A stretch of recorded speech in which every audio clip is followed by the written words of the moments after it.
கடலூரில் பெய்த கனமழை காரணமாக கிடிலமாற்றில் ஏற்பட்ட வெள்ளப்பெருக்கில் அடித்துச் செல்லப்பட்ட ஒரு மாடு நடுக்கடலில் 10 நாட்களாக தவித்து வருகிறது.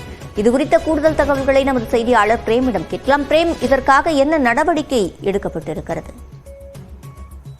நிச்சயமாக சிவரஞ்சனி, அதாவது தென்பெண்ணை ஆற்றில் ஏற்பட்ட வெள்ளப்பெருக்கு காரணமாக கடலூர் மாவட்டம் அதிக அளவில் பாதிக்கப்பட்டது. இந்த நிலையில் அதேபோல் கெடிலம் நதிகரையிலும் வெள்ளம் என்பது பெருக்கெடுத்து ஓடியது. இந்த நிலையில் கடலூர் தேவனாம்பட்டினம் வெள்ளிக்கடற்கரை அருகே முகத்துவாரம் வெட்டப்பட்டு தண்ணீர் என்பது கடலுக்கு வங்கக்கடலில் விடப்பட்ட நிலையில் அப்போது முதுநகர் பகுதியைச் சேர்ந்த ஏராளமான எருமை மாடுகள் ஆற்றின் கரையோரம் மேய்ந்து கொண்டிருந்த நிலையில் ஆற்றில் அடித்துச் செல்லப்பட்டு 32 மாடுகள் ஆற்றில் அடித்துச் செல்லப்பட்டது. அந்த வீடியோ காட்சியும் தற்போது வைரலான நிலையில் இந்த 5 நாட்களுக்கு பிறகு ஒரு மாடு என்பது தற்போது நடுக்கடலில் உயிருக்கு போராடி தவித்து வருகிறது. 20 நாட்களுக்கு மேலாக ஆழ்கடலுக்கு மீன்பிடிக்க செல்லாமல் இருந்த மீனவர்கள் நேற்றைய தினம் சென்றிருக்கிறார்கள். இந்த நிலையில் அவர்கள் அந்த வீடியோவை எடுத்து தற்போது மாவட்ட நிர்வாகத்திற்கு அனுப்பி வைத்திருக்கிறார்கள்.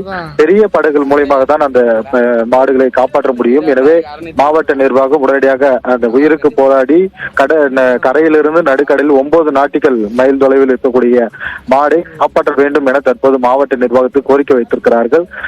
பார்ப்பவர்களை கண்களை வைக்கக்கூடிய அந்த காட்சி என்பது தற்போது வைரலாகி இருக்கிறது. ஏற்கனவே 32 மாடுகள் அடித்துச் செல்லப்பட்ட நிலையில் அதில் ஒரு மாடு தற்போது நடுக்கடலில் தவித்து வருகிறது.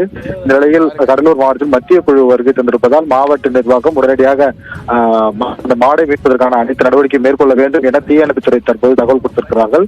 தீயணைப்புத்துறையினர் தற்போது கடலோர காவல்படைக்கு படகு மூலம் சென்று மீட்பதற்கான நடவடிக்கைகள் தற்போது எடுத்து வருகிறார்கள். விவரங்களை வழங்கியமைக்கு நன்றி பிரேம்.